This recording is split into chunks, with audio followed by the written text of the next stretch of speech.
Halo, selamat sore pemirsa. Demikian tadi berita pilihan Anyi Sore yang akan menemani Anda selama 2 jam bersama saya, Anissa Dasuki. Dan saya Wesson Purba. Kita awali News Sore hari ini dengan informasi ribuan orang yang menghadiri pemakaman ulama Habib Ali bin Abdurrahman Assegaf. Habib Ali dimakamkan pagi tadi.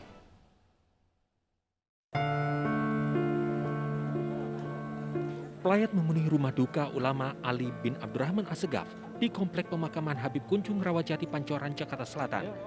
Mereka bersolawat, bertakbir, dan berdoa, seraya menunggu kedatangan jenazah Habib Ali. Kepolisian, Satpol PP, dan panitia sempat kewalahan mengatur pelayat agar tidak berkerumun. Mereka meminta agar warga menjaga jarak dan memberikan akses jalan untuk para habaib dan kendaraan pengantar jenazah. Saat iring-iringan kendaraan pengantar jenazah Habib Ali tiba di lokasi, kendaraan sempat kesulitan masuk karena padatnya pelayat. Rombongan kendaraan pengantar jenazah Habib Ali perlahan masuk ke areal pemakaman, membelah kerumunan pelayat. Pelayat nampak merengkuh dan memeluk mobil ambulans yang membawa jenazah Habib Ali. Pada saat mobil jenazah membelah kerumunan, gemuruh takbir dan sholawat semakin kencang. Ulama Ali bin Abdurrahman Assegaf meninggal di Rumah Sakit Purwakarta, Jawa Barat, hari Jumat kemarin. Habib Ali dimakamkan di Kompleks Pemakaman Habib Kunjung Rawajati Pancoran, Jakarta Selatan siang tadi. Putra Habib Ali Ahmad Assegaf sebenarnya telah meminta masyarakat agar tidak ikut serta ke acara pemakaman dan mendoakan dari rumah masing-masing karena masih dalam situasi pandemi COVID-19. Agar kiranya antum semua dapat mendoakan, dan Al-Fakir mohon maaf agar antum semua dapat mendoakan di rumah masing-masing dan tidak ikut untuk ikut ke pemakaman Sayyidil Walid. Karena kami sekeluarga, karena pada saat ini ya peraturan COVID ya, kita harus mematuhi peraturan pemerintah. Karena itu kami mohon kepada semua para muhibbin, para pecinta Sayyidil Walid agar antum semua mendoakan saja di rumah masing-masing, tidak ikut untuk ke pemakaman. Habib Ali bin Abdurrahman Assegaf meninggal di Rumah Sakit Purwakarta pada Jumat sore di usia 76 tahun. Jenazah Habib Ali tiba di rumah duka pada Jumat malam sekitar pukul 20 waktu Indonesia Barat. Iringan mobil jenazah ambulans disambut pelayat yang telah menanti. Habib Ali menjadi pimpinan Majelis Taklim wal Mu'azzah Al-Afaf di Tebet Utara, Jakarta Selatan. Tim Liputan iNews melaporkan.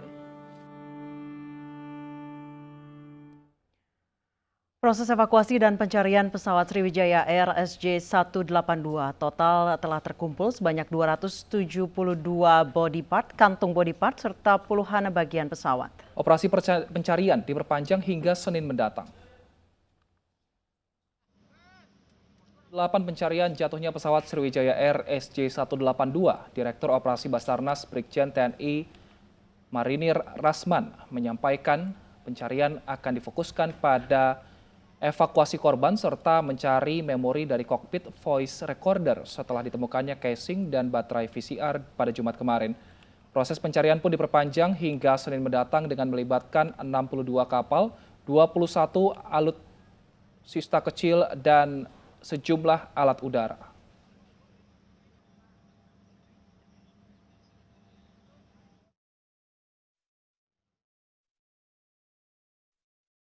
Objek yang akan kita lakukan pencarian tetap body part, ya, tetap kita utamakan karena ini menjadi harapan bagi keluarga korban.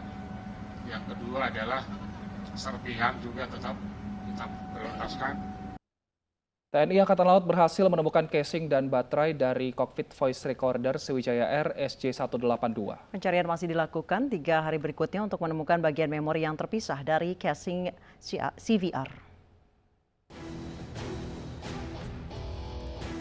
Tim penyelam TNI Angkatan Laut Denjaka, Kopaska, dan Dislam Air mengangkat casing dan baterai dari kokpit voice recorder atau VCR Sriwijaya Air 182 di perairan Kepulauan Seribu. Namun pencarian masih terus berlanjut untuk mencari memori atau data yang berada di dalam CVR Sriwijaya Air SJ182. Beaconnya kemarin juga sudah kita temukan. Tinggal kita cari memorinya.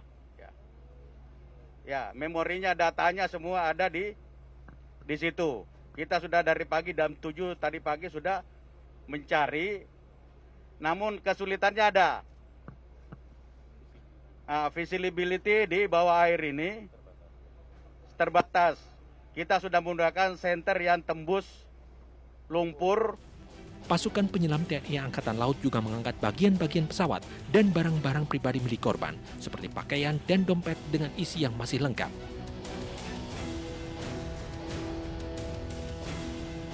Sebelumnya, black box pesawat Sriwijaya Air SJ182 bagian flight data recorder ditemukan di sekitar Pulau Laki dan Pulau Lanjang, Kepulauan Seribu DKI Jakarta oleh tim penyelam TNI Angkatan Laut pada 12 Januari 2021.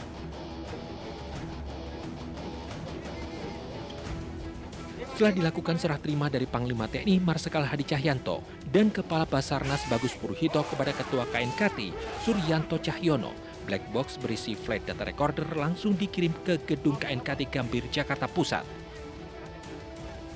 Kepala Staf Angkatan Laut menyampaikan informasi kepada saya bahwa sesuai dengan perkiraan yang sudah ditentukan di wilayah yang sudah ditandai, telah ditemukan bagian dari flight data recorder jam 14.00. Flight data recorder merupakan bagian dari kotak hitam pesawat yang merekam data 25 jam terakhir perjalanan pesawat berupa ketinggian, kecepatan hingga arah pesawat. Tim Liputan iNews melaporkan.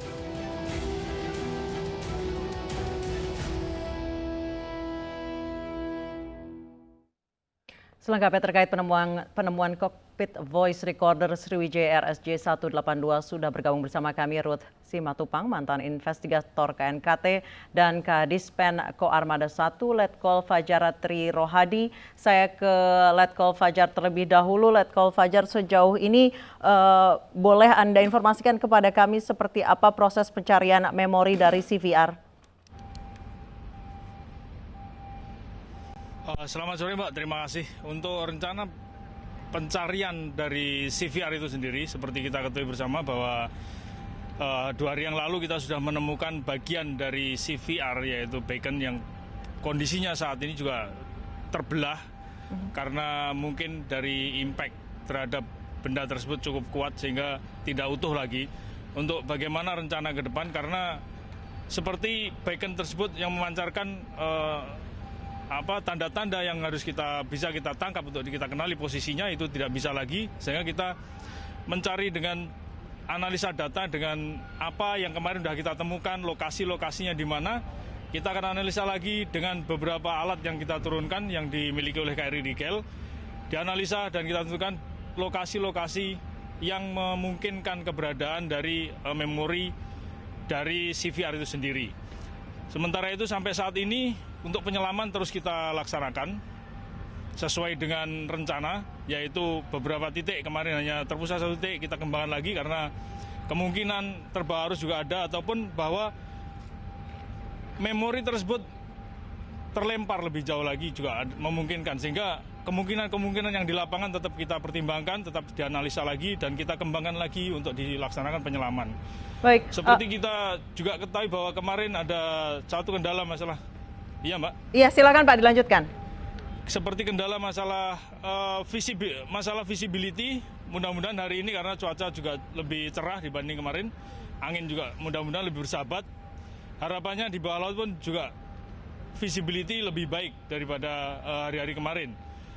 Kekeruhan, sedimentasi di bawah juga harapannya juga tidak seperti kemarin yang pernah mengalami peningkatan sehingga membatasi jarak pandang dari tim selam TNI Angkatan Laut. Demikian. Baik, Pak Fajar, berarti saat ini pencarian dilakukan secara manual? Dilakukan secara manual dalam artian bahwa berdasarkan kondisi black box sendiri, CVR itu sudah tidak memancarkan sinyal karena beaconnya terlepas, bagian-bagian dari CVR itu sendiri terlepas sehingga tidak bisa memancarkan sinyal yang bisa kita tangkap posisinya, keberadaan posisinya CVR itu sendiri di mana. Baik, sebesar apa Pak memori yang harus dicari itu Pak? Memori yang dicari kalau boleh kita lihat ukurannya kira-kira sekitar diameter kira-kira 20 cm dengan tinggi sekitar 15 cm. Bentuknya bulat. Baik, saya ke Ibu Rut. Ibu Rut, pernah ditemukan seperti itu, tapi ini informasinya nanti. Baik Pak Letkol Fajar, saya ke Ibu Rut. Ibu Ya, Rut, Mas. apakah memang CVR Ya, ini tidak kuat ketika menghadapi hantaman di air ataupun ledakan di udara sehingga bisa terpecah jadi beberapa bagian seperti ini, Bu? Iya, memang dia lebih rentan ya dibandingkan FDR karena dia sendiri berada di kokpit. Artinya Nah, jika ledakan atau menabrak ke permukaan air, Dia pecahan seperti duluan. ini memang Iya. sering terjadi di beberapa kecelakaan pesawat, Bu? Iya. Baik, dari bagian-bagian CVR tadi Pak Fajar mengatakan bahwa saat ini sudah tidak memancarkan sinyal karena memang terbelah-belah bagiannya. Kemarin dari tim gabungan sudah menemukan baterai dan juga casingnya, namun sejauh ini memorinya yang hilang ya Bu ya. Ya. Kalau tidak ada memorinya, berarti berarti tidak bisa diekstraksi ya Bu ya data-datanya ya Bu? Nggak bisa. Dia tuh seperti ya microchip yang seperti kemarin diperlihatkan oleh KNKT. FDR itu kan juga penempatan microchipnya ya dilapisi lagi dengan semacam kayak clay apa sih? Yang lentur sedikit gitu ya, supaya bisa menahan bantingan dan juga api. Nah itu yang membungkus si alat tempat beradanya microchipnya itu. Nah, artinya CVR juga kayak gitu. Dilapisi ya Bu ya? Artinya memori CVR ini apakah akan tetap aman, Bu, jika sudah terlepas dari casingnya, apalagi air laut ini air asin seperti itu, akan membuat karat kah? Pastinya. Nah ini yang sangat ditakuti justru ya, kalau itu rusak akan sangat sulit para investigator untuk mencocokkan antara data FDR, seharusnya kan dicocokkan dengan CVR.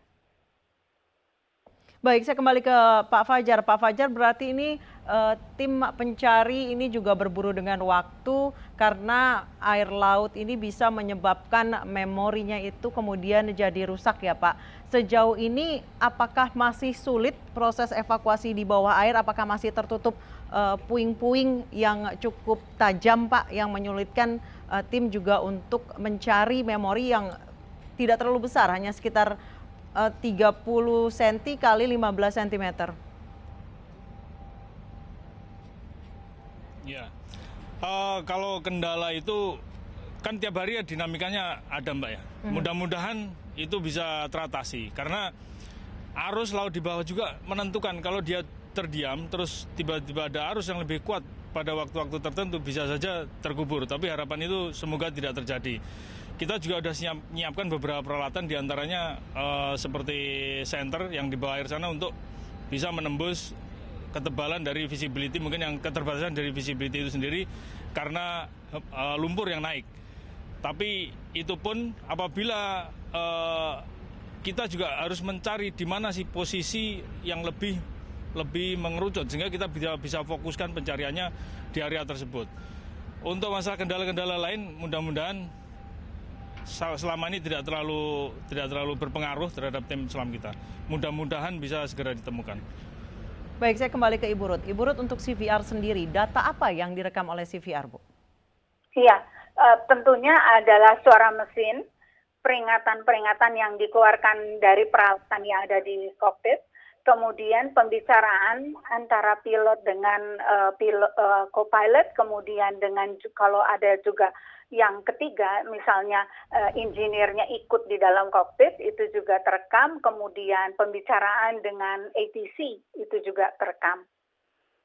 Lebih krusial mana, CVR atau FDR, Ibu, untuk menginvestigasi sebuah kecelakaan pesawat? Kalau sampai FDR yang rusak dan tidak terbaca, nah itu sudah kayak kiamat rasanya. Karena kita sangat kesulitan sekali dalam mencari tahu penyebabnya. Karena yang sebenarnya yang paling banyak menginformasikan ada apa dalam penerbangan itu adalah tersimpan di FDR. Sedangkan CVR itu hanya mencatat segala sesuatu yang ada di kokpit.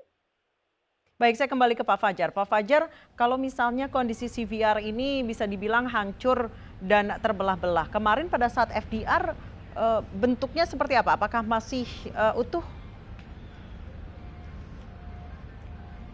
FDR pun bentuknya sudah tidak utuh seperti lengkap dalam kondisi rangkaian, ada baterai, ada beacon, ada rangkaian pendukung yang lain, kerangka tidak.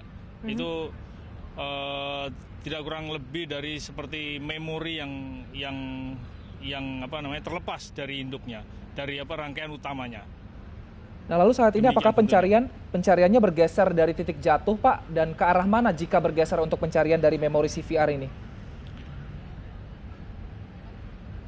Kalau bergeser pencarian tidak, Mas. Cuman kita mencari titik lain, jadi kita kembangkan dari kemungkinan kan dari sebaran pecahan tersebut karena ledakan, itu kita mencoba untuk mencari di beberapa titik yang selama ini sudah dianalisa kemungkinan keberadaan dari sinyal-sinyal paling kuat keberadaan dari logam yang ada di bawah laut.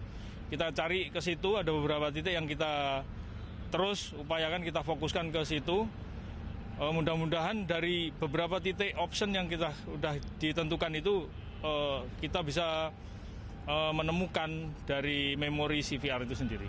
Pak Fajar, apakah ada strategi tertentu untuk penyelaman? Karena tadi Bapak mengatakan bahwa memang visibility ini menjadi salah satu kendala, kemudian kekeruhan dan juga sedimentasi.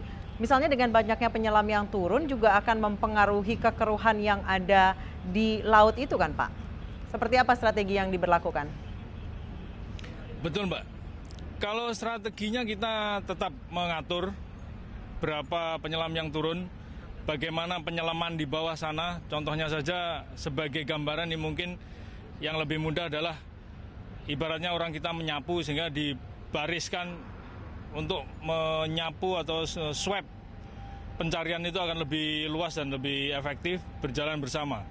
Naik lagi ke atas, kita petakan lagi di mana yang sudah terselami dan di mana poin yang belum, kita maksimalkan lagi sehingga tidak semuanya turun dan membuat di bawah pun keruh. Komunikasi tetap kita jaga untuk koordinasinya sehingga tidak ada penumpukan tim selam di bawah. Kalau menumpuk di bawah, sedimennya akan naik sehingga visibility-nya akan menurun, akan lebih gelap, keruh di bawahnya. Baik, saya ke Ibu Ruth. Ibu Ruth, ini FDR sudah ditemukan. Apakah investigasi ini sudah bisa dimulai atau menunggu sampai dengan hari Senin, sampai dengan pencarian, sampai dengan batas waktu pencarian, Ibu Ruth, untuk memori CVR ini? Ya, kalau melihat kerja KNKT ya, biasanya sih mereka akan menunggu, sambil menunggu itu, kan si FDR-nya sendiri kan saat ini sedang dikeringkan ya. Kemungkinan sudah kering ya, karena itu mengambil waktu sekitar 10 sampai berapa belas jam gitu untuk mengeringkan dari yang kemarin diangkat. Kemudian baru dicoba untuk dibaca. Dibaca tuh dalam artian bukan langsung bisa terbaca, tetapi codingnya itu diunduh gitu ya. Kemudian baru bisa dibaca oleh para analisnya.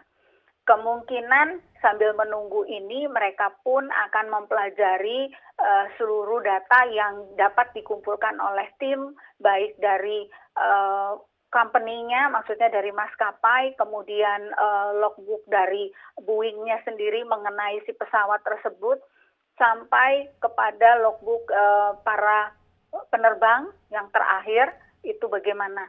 Paling itu yang mungkin mereka bisa kerjakan. Baik, terima kasih Ibu Ruth Simatupang, mantan investigator KNKT dan juga Letkol Fajar sudah bergabung bersama kami dari Kadispenko Armada 1. Kita doakan semoga memori CVR ini bisa segera ditemukan sehingga investigasi nantinya bisa berjalan dengan lancar. Kita ke informasi berikutnya, pemirsa. Tim DVI Polri kembali menyerahkan jenazah korban Sriwijaya Air kepada keluarga. Hingga kini total sebanyak 6 jenazah sudah diserahkan kepada keluarga korban dari 17 jenazah yang teridentifikasi.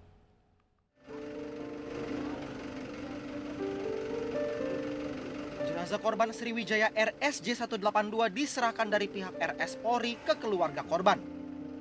Hari ini ada 4 jenazah yang diserahkan ke pihak keluarga, yaitu Ihsan Adlan, Pipit Piono, Agus Minarni, dan Isti Yuda. Dari penyerahan ini total sudah ada 8 jenazah yang telah diserahkan ke pihak keluarga. Hingga Sabtu siang total 17 jenazah sudah berhasil diidentifikasi. Tim DVI Polri menyatakan mendapatkan kembali tambahan 162 kantong jenazah dan 74 kantong properti. Namun tim DVI mengaku mengalami kesulitan mengidentifikasi korban karena minim data rekam gigi korban. Data rekam gigi yang terkumpul hanya mencapai 28%, sementara ronsen panoramik hanya sebesar 25%.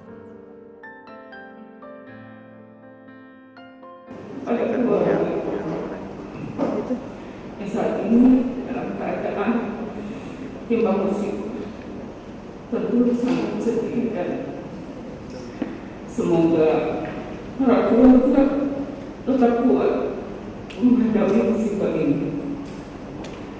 Kami dari tim akan berusaha untuk memberikan yang terbaik. Saya Dr. Inga Estefania sebagai KLH Opera Pusdokes Polri, Laboratorium dan Klinik Odontologi Kepolisian. Bagian dari tim DVI, dari tim dental, mengkoordinir tim dari AM, PN, yang terdiri dari para dokter gigi dan expert dari Polri dan non-Polri, yaitu dari TNI, dari institusi pendidikan, rumah sakit. Kami sama-sama bekerja berkolaborasi secara sinergi. Hingga kini total sebanyak 288 sampel DNA telah diserahkan oleh 62 keluarga korban kepada tim DVI Polri. Namun pihak keluarga tetap diimbau segera menyerahkan data primer yang diminta tim DVI, yaitu rekam data gigi korban. Tim Liputan iNews melaporkan. Menteri Sosial Tri Risma hari ini merasakan guncangan gempa susulan saat berada di Mamuju, Sulawesi Barat. Informasi selengkapnya akan kami hadirkan usai jeda berikut.